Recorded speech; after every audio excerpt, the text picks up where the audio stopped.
Hey folks, welcome back to the Toronto Marlies Insider Podcast. Today we have another very special episode. This one's with former second round draft pick and Marlies, can you say he's a legend? I think he's a legend, been with us long enough. Marlies outright legend, Robert Ducky Mastrosimone. So sit back, relax and enjoy. Hey Robert, thanks for coming on. How you doing? Hey, I'm good, Ben. Thanks for having me today. Just gonna enjoy this talk and I'm excited for it. How's your summer going? Summer's going really well. Just enjoying out in New York and the summer and the beautiful weather and golfing a lot and just enjoying myself. Awesome. I'm gonna hand it over now because as usual, he has the boring questions. Okay. Hey Robert, thanks man. Appreciate that. So again, thanks for joining us. The whole point of this series is to give Marlies fans, and I guess AHL fans as a whole, an insight into what goes on behind the curtains and give them a chance to get to know players and staff a little bit better. And when we polled our fans, Duke's Dog Pound, Yep. there was three names that kept coming up. One was Zach Solo, one was you, and one was Joe Blandisi. So you're definitely right at the top of the polls for this one, and we're both incredibly excited. So again, thanks for coming on. We usually take it back to the start and work our way up to current times. You were born on Long Island, and I was looking up East Islip. How do you say that Correct. word? Yep. That's perfect. Islip, Yep. in the Bay Shore general area, and that has produced some incredible people. We were looking it up last week. Mario Puzo, LL Cool J, Joe Namath, and a ton more. Quick question. So you know the way in baseball they all have their own walk-up music and MMA Yep. and boxing. If hockey had that one, would you pick an LL Cool J song? I wouldn't. I think my dad would be mad because he loves LL Cool J. And my dad was an inspiring rapper back in the day when he was 19, so he's I all love it. for that. But I wouldn't, and I think he'd be upset. And can you rap at all? Absolutely not. I don't even try. I'm so bad. I love it. I would Love fumble it. over all my words. Nothing wrong with that. Um, so were you always destined to be a hockey player? Because Long Island, the whole New York area, is a hotbed for. I mean, you got all the big four sports there and soccer. You got everything. So was it always going to be hockey for you?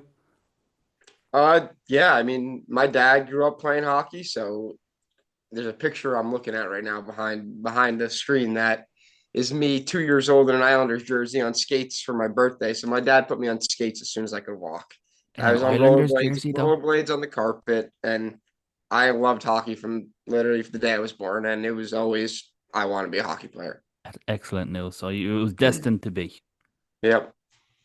So speaking of destined to be, you moved to Chicago to play with the Steel. Were you 15, 16, give or take? Yeah, I'm looking at the jersey. I was 16. Yep. 16, God. So again, this is a lot of the stuff that the fans don't understand. They see a Robert Mastrosimone, early mid 20s on the ice, nailing it, but they don't see what did 16-year-old Robert do, 17, 18. Yep. So how hard was it moving away at like 16? You're basically a baby at that age. That Well, must have been hard. I even moved earlier than that. I went to Shattuck St. Mary's when I was 14 in Yeah. Minnesota. I Oh, moved away God. there for start of high school, and it's tough. It's different being away from your family from such a young age, but Yeah. I'm so lucky that my family's so supportive that my dad would make the trip to almost all the games and come out, and my mom would come out a lot, and my sisters are always supportive of me. So being away is super hard as a kid, but it also helps you grow up as an adult and learn how to do things on your own from a young age and you really get that life experience that you kind of want to have as you move up into pro hockey. Yeah, you're dead right. Kids nowadays are lazy and useless. I agree. Right, Ben? Looks could kill. So the Steel, that's a bit of a storied franchise. You played with a lot of guys that would be familiar to Marty's fans. Correct. Aberzizi, Petronero, Shea, Stevens. Um, what was the highlight of your time with the Steel? My second year, we went on a deep playoff run. We lost in the finals, and we had a good team. Just Slavin was on the team too. Mm-hmm. Um, we didn't have a great team, but we came together and we made a run in the playoffs that no one expected us to do. And it was just like there was so much outside chatter, but in the room was so tight. It was just such a cool group to be a part of. And I Oh, think that brilliant. just that whole playoff run was a highlight of my 2 years there. Excellent. And you mentioned you were a close group. Did Nick or Matteo, did they have anything to do with you signing in Toronto?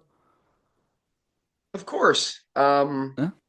maybe not obviously the reason why, but it's Hmm. also it's nice when you're coming into your first year pro and having six guys you've played with before, Yeah. guys you've been close with. I was close to Aberzizi. I lived 2.5 hours from him. Mateo, I when I lived in Arizona, I would hang out with him because that's where he was from, and just having those guys in the program makes it so much easier to make that jump and just Hmm. feel comfortable instantly. Oh, brilliant. And you mentioned your second year. You were coached by another name familiar to Marty's fans, Greg Moore. What was it Correct. like playing under him? We've met him a couple of times and he seems awesome. Yep. What was that? What was it Morsey like? was awesome.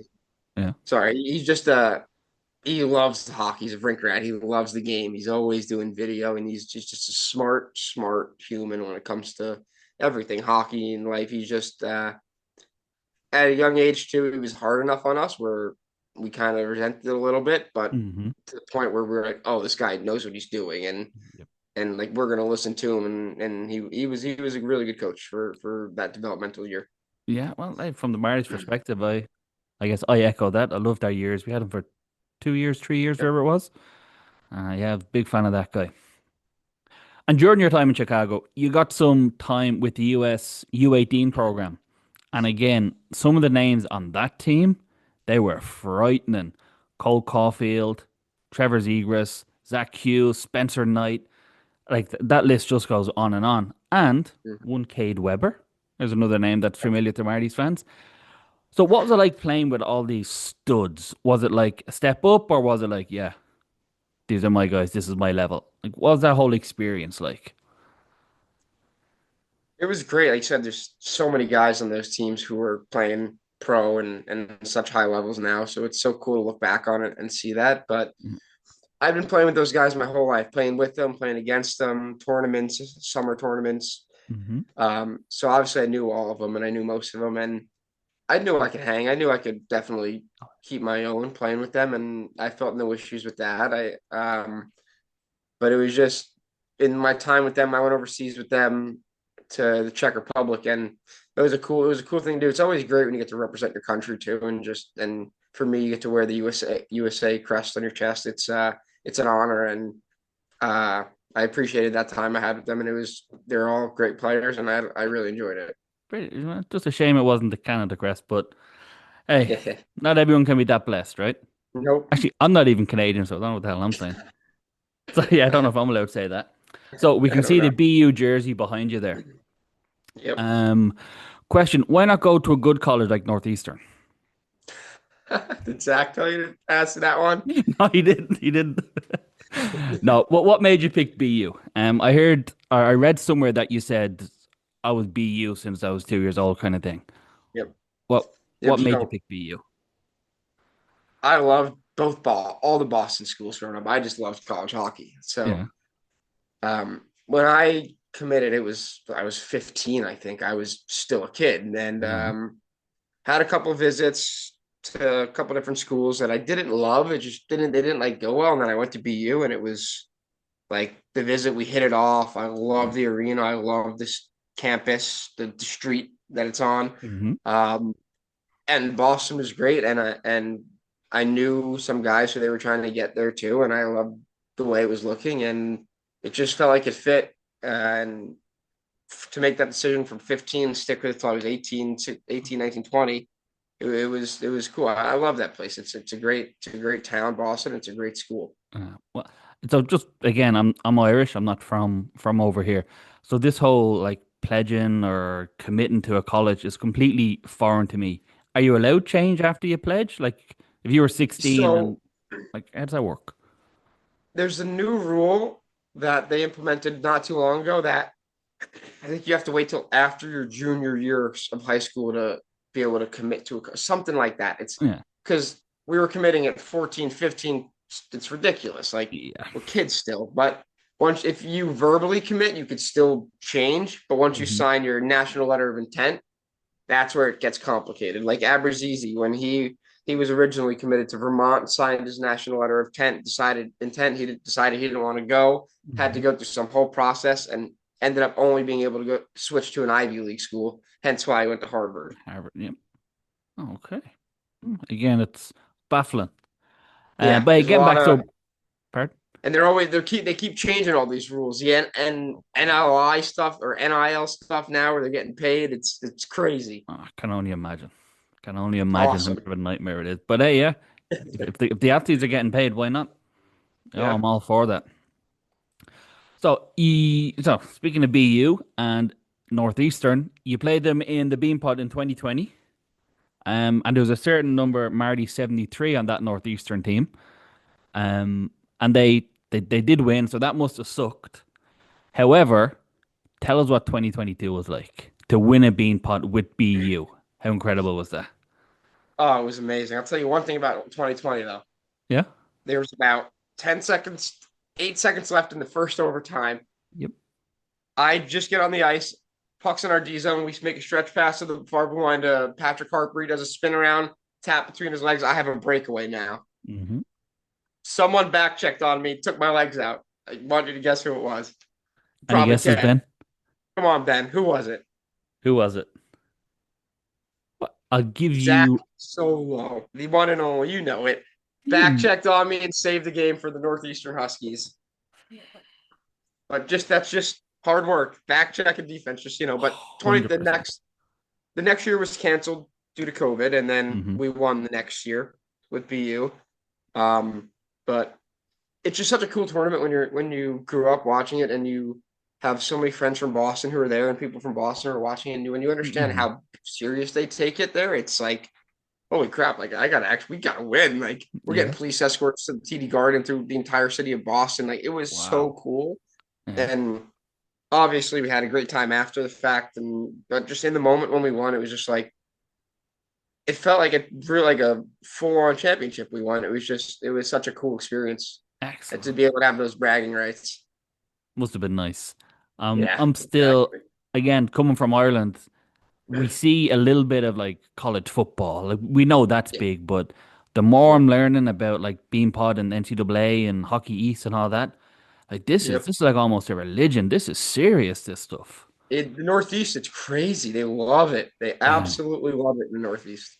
It's insane. So speaking of Zach Solo, this year you and him, you kind of after the initial warm up, you and him were just kind of pass the book back and forth, work on your shots, setting everyone up.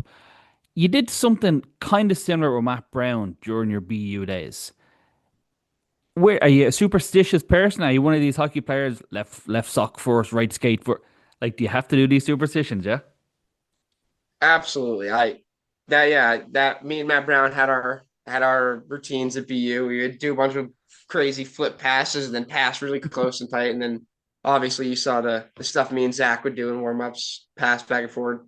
We do the same shots every single time. Hmm. So I'm superstitious. I same coffee on game days, same food on game days, but I'm not to the point where like I need everything down to the second. Like I Yeah. can take my time, and if I'm 5 minutes behind, I'm not going to freak out. But I do Yeah. get dressed. Like I'll put on my right side, then my left side, then my right side, then my left side. But I wouldn't say I'm like on the crazy end of superstitious, but I definitely am superstitious. Yeah. Okay. There you go. So every hockey player I've spoken to is similar. I have to do my left side, my right. I have to do Yep. this. Like it's a very even down to Sidney Crosby. Didn't his wasn't Yep. his deal 8.7 he took? So It's it's a very all routine. yeah, it's a very routine Keeping the based body sport. familiar. Yeah, exactly. Exactly. So following on from the Beanpot victory, you transferred to Arizona, Arizona State University, and here we go, the Devils. Here we are. You lit it up. 42 points in just 38 games. So it definitely seemed like it was the right choice. What made you want to make that call? Was it because Um, Northeastern wouldn't take you? yeah, they actually wanted to, believe it or not, but 100% they I, did. I could never. You can't just make a jump in the same city like that. I Oh think that's no. crazy. Um, But it was a lot of decision with me and my family. Just there were some things going on that I needed to let go and kind of just get a change on for myself and for my own mental Excellent. health and everything. So um, when I visited ASU, it was a paradise. It was, I mean, I'm a 21-year-old kid going down to Scottsdale, Arizona, Oh and yes. who loves to golf, and I to spend a week there. And I'm like, yeah, this is cool. And on top of Excellent. that, they had it was the first year, my year there was the first year in that new mullet arena, Yep. and we sold out 29 out of 29 games, the entire rink. Wow. It was probably the most fun I've ever had in like just playing hockey. I felt so free and life was just easy and Brilliant. it was definitely the right decision for me. And like you said, I had a great year, but I credit Yeah. that to my team there and then the staff there and the guys believing in me and accepting me there. And they were just so warm and welcoming me and letting Excellent. me do my thing. Oh man, that's incredible. I'm delighted to hear that. So again, I'm Irish, and that's why our little Marley's flag is green, white, and orange. Yep. But Correct. being Irish, it means I'm still kind of ignorant to the difference between Hockey East, NCAA, the Big Ten. Like Hmm. Ireland is half the size of Boston Sea. Like Ireland is Yeah. tiny, it's 10 minutes east coast to west coast. So we have just college and Yep. college sports, and you could play anyone from anywhere in the country. So from a hockey standpoint, so you've played in the Hockey East and NCAA. Is there a difference in standard, or is it all kind of just the same? Um, it's all the same. It's Yeah. obviously in Hockey East, it's like you're you're playing for like a league championship, Yeah. so it's different once the season gets at towards the end. And when I was at ASU, we were independent, so we weren't in a conference, Hmm. so we would just play based off the other team's ranking, where we would need a win to make ourselves ranked at a certain height so we can make the tournaments. It was definitely weird, but we Hmm. were able to play more games than teams in a conference, so that was nice. I got to play like 5 more games than everyone else, Hmm. but Excellent. the level is the same. It's all everyone's still trying to make it to the tournament and Mm. win every single night, regardless. Okay. Excellent. So after that, you did get drafted, but I'm not going to ask you about that yet. Kat, one of our Okay, fans, asked that question later that this man's going to ask you about. perfect. In the 22-23 season, which is the one just gone. I mean, this season is still ongoing. The Calder Cup finals are still going. Yeah. It feels like a million years ago. So you signed in the 23-24 season. Um, and we spoke about Nick and Marshall's role. They kind of helped or didn't hurt having those and the other guys here. But far more importantly, and I do mean that, far more importantly, do you ever bring it up or do you chirp Aberzeezy or Rafai about the being put in 2022? Does that ever get brought up in the locker room or on the bus? Oh yeah, we everyone Zach would chirp. We tell them they would never make the bean pot because they would never make the finals. They would make the Yeah. bean cup. That's Yeah. the trash game. You guys won the bean cup. Congratulations. Here's a handshake. But no, we would give it to them all the time about how Harvard can never win I and love anything. that. So we would give them crap about anything we possibly could. I love it. I love it. And that's a fantastic bit of news. Um, and this past season, so the 24-25, I think you'd probably agree that your game has evolved massively from last year to this year. Um, genuinely, we're all just waiting on you to be called up. I brought one of my buddies from work to his first hockey game. He's from Iran. We're watching, and you can kind of probably you're the same. When you watch a hockey game, you can tell like the standout guy is like, oh, that guy is probably a little bit too good for this level. And my buddy turned down and said, no, I can't say the exact four-letter word that he used. Who the is that Mastrosimone guy, and why isn't he up with the Leafs? That's So funny. I think next year is definitely going to be your breakout year. And that definitely won't be hurt by the minutes you got this year with the Logan Shaws, the Aberzees. Like you're bumped right up to the top line. What was it like playing with those guys? Because those are some heavy hitters. Those guys. Yeah, it was awesome getting a little bit of opportunity at the end of the year and being able to just kind of be put more in a position where I could help the team. I'd say what it felt like being able to help the team more. Hmm. Um, but like you said, just the jump from last year to this past year, my game evolved. You're right, it evolved so much. Yeah.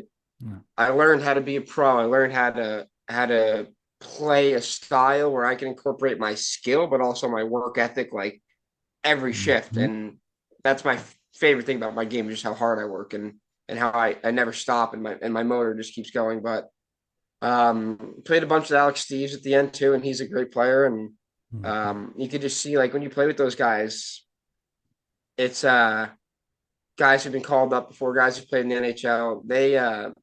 They care so much about every single puck touch and every single little play that you almost at the beginning you get a little nervous, but then once you settle and you're like, all right, well, I can do this. I can make these touches. I can make these passes.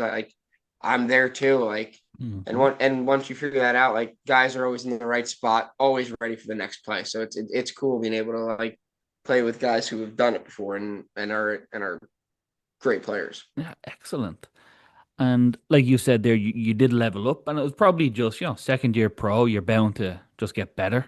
And you're Yeah. playing with these guys, but just it felt like you were bigger, you were faster, your vision kind of leveled up. Like, did you do anything in particular, or was this just like natural progression? I'd say a lot of it was there's natural progression, just mentally being more confident in myself and being more comfortable in my game because Excellent. just obviously you're a little nervous your first year.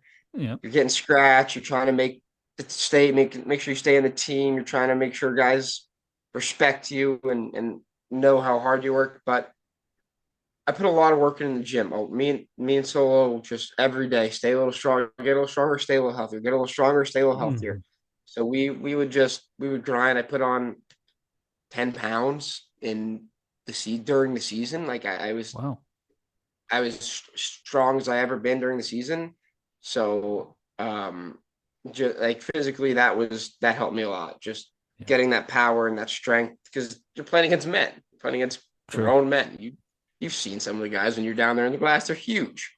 Wow. So it's you Massive. got to be strong and you got to hold your own. Hmm. No, you definitely more than held your own. Most definitely.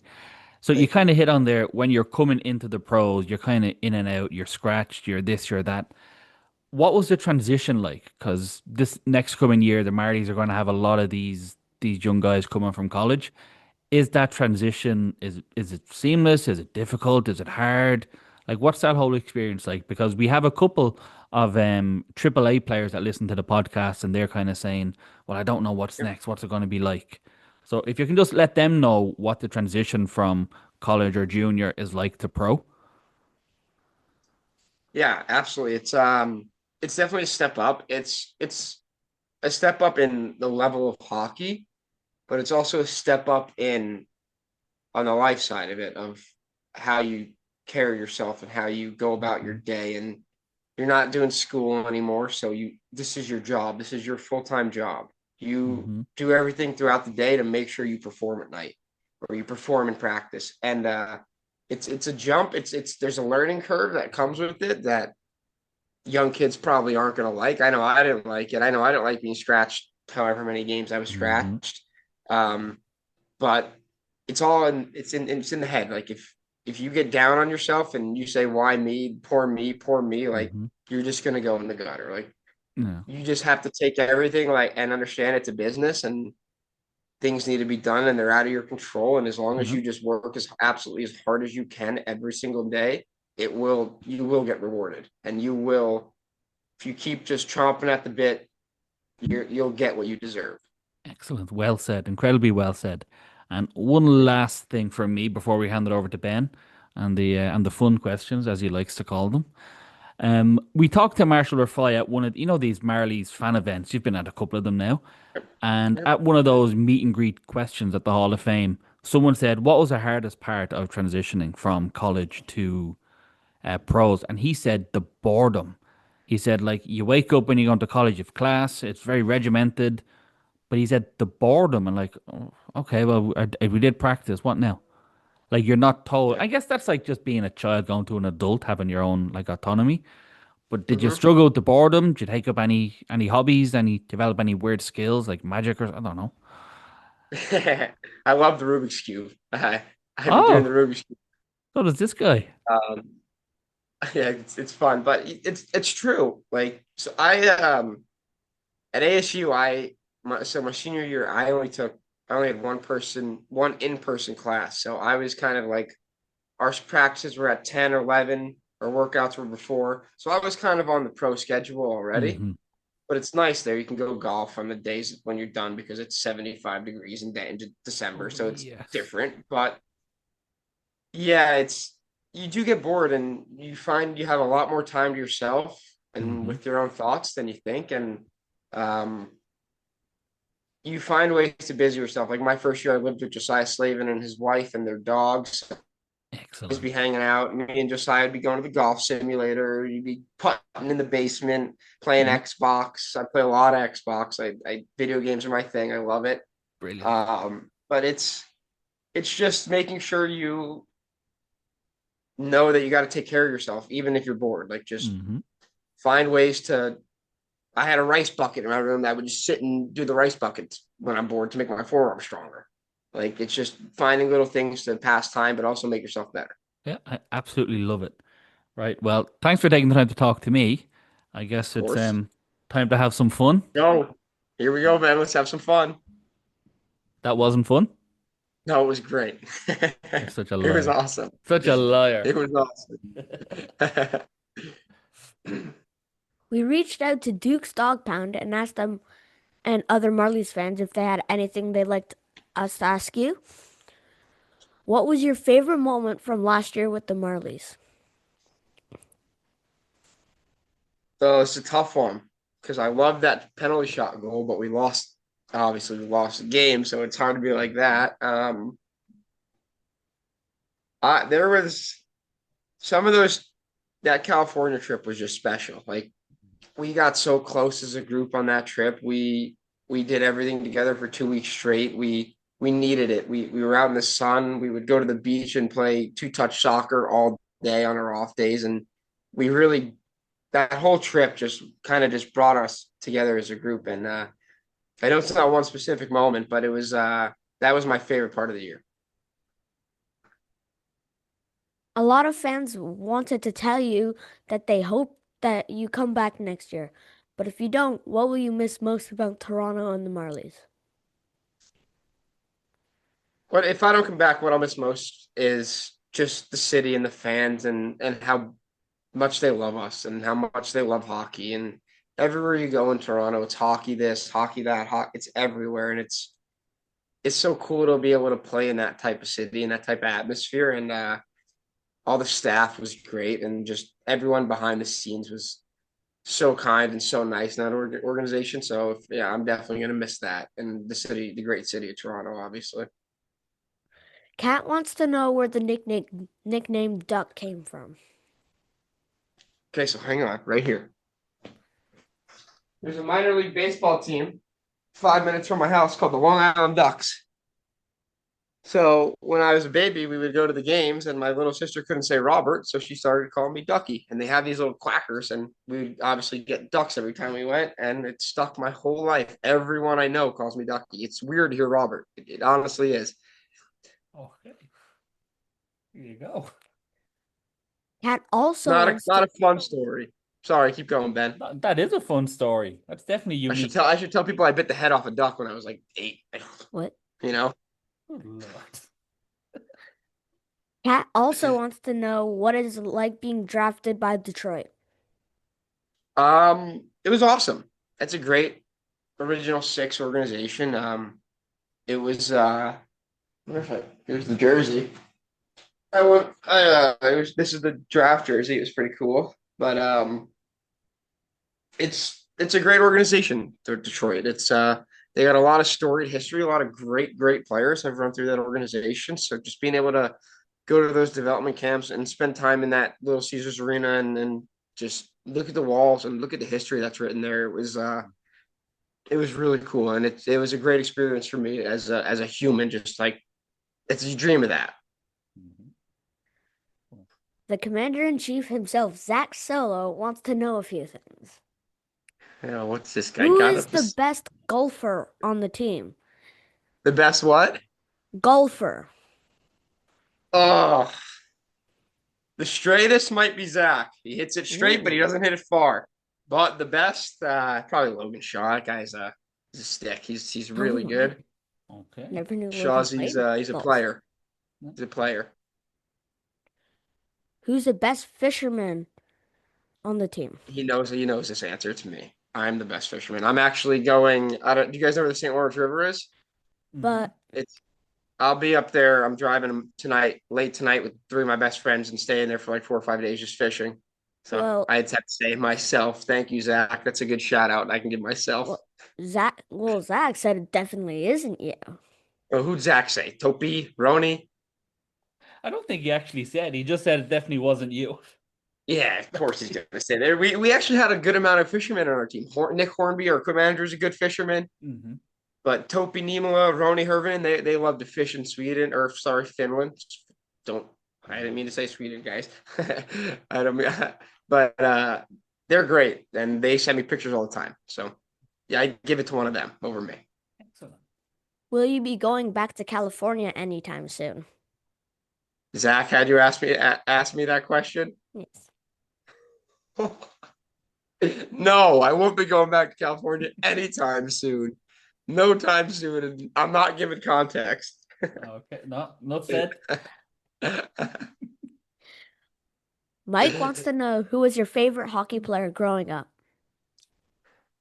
My favorite hockey player was Ryan Smith, hence the number 94. When he was his short tenure with the Islanders, I loved him for some reason. But I think in the more recent years, probably Patrick Kane, just so silky and so good. Mhm. David wants to know who your GOAT is in the big four sports: hockey, baseball, football, and basketball. Gretzky, Mhm.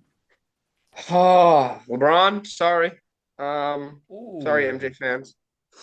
I think LeBron is the goat. Um, Baseball, uh,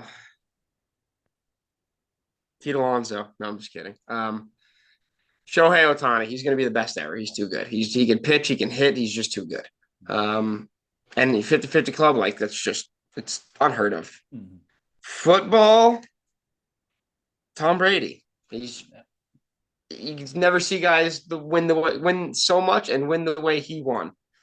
His age, his style, the way he come back in games. He's so resilient. Excellent. Dax and Dixon want to know what's your favorite meal before and after a game? Um, I love a good chicken parm and pasta before the game. Uh, or I eat just a giant plate of pasta and meat sauce. Get the carbs, get some protein in. Um, after the game, I love, like, we had this one dish they would give us. It was like I can't remember the name of it, but it was like a bunch of rice and like just like strip steak all cut up and like seasoned in like an Asian sauce, and it was so good. So like soy, it was so good. And anytime we had that after the game, I was fist pumping in the lounge. Love it. Sam wants to know, should a goalie goal count for two since they are so hard to get? No, but I do think if you block a shot and it goes all the way down to the empty net, it should count for two. Like on a delayed penalty, Yeah. if your team has a penalty against and you block a shot and it goes in the net, it should count for two. Ooh, I like that. Davey, this guy, wants to know if you could change one rule in hockey, what would it be? Offsides. I would abolish offsides.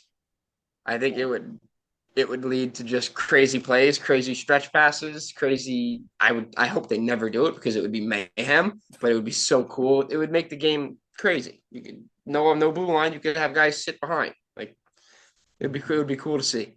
It'd be like 3-on-3 essentially. Yeah. Wow, that'd be excellent. Yeah. Thanks for that, Robert.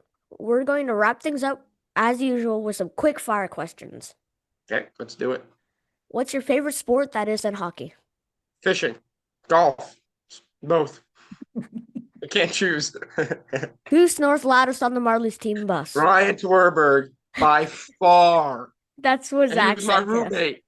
He was my roommate on the road. Ooh. Yeah, he's lucky I'm a heavy, heavy sleeper. Okay. What was your favorite subject in school? And you can't say gym. Science. Ooh. Do you prefer hot or cold weather? Hot. Who is your favorite band? Iron Maiden. Do you have a hidden talent? Mm, no. I What's your have favorite hockey. What's your favorite vacation destination? Uh-huh. I love going to Florida. Florida's the best. California? No? No, no, no, no, no. California's great, but I will not be going back there. What's your favorite movie? Happy Gilmore. Does pineapple belong on pizza? Absolutely not. You asked an Italian that question. Absolutely not.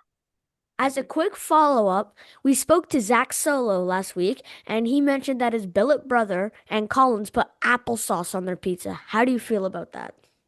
If Collins does it, it's okay. She's the best. I'll let her do it and only her. That's fair. Would you rather score bar down or five hole? Huh, this is controversy. 5-hole, but everyone's gonna think I should say bar down because I do like to shoot bar down, but 5-hole is just too good. Who is the best and the worst dancer on the Marleys? The worst, again, Ryan Twerberg. The guy can't move. The best, Joe Blandisi. Oh. Okay. What's your favorite TV show now and of all time? The Simpsons. Ooh. Oh, what a great show. I love The Simpsons. Great show. Mm. Excellent. Right. Well, Robert, I think that's us done. Okay. We really appreciate you taking the time to chat to us. This was awesome. It's great to get to know you, I guess, that little bit better. And Yep. give the fans a bit of an insight into what goes on and what it takes to make it as a pro hockey player. Absolutely. Thank you guys for having me. I had a blast, and Thank you. I'm always open to do it again. So if you guys ever want, just you know how to contact me. And I'm Excellent. always available. Yeah, really appreciate it. Of course. Thank you. Thank you guys, and thanks, Ben. I liked all the questions. They were the fun ones. You weren't kidding. Yeah. Yeah. Awesome. Solo's definitely my favorite player. It's not you. Yeah, that's I was hoping you'd say that. Okay. Awesome. Thank you guys.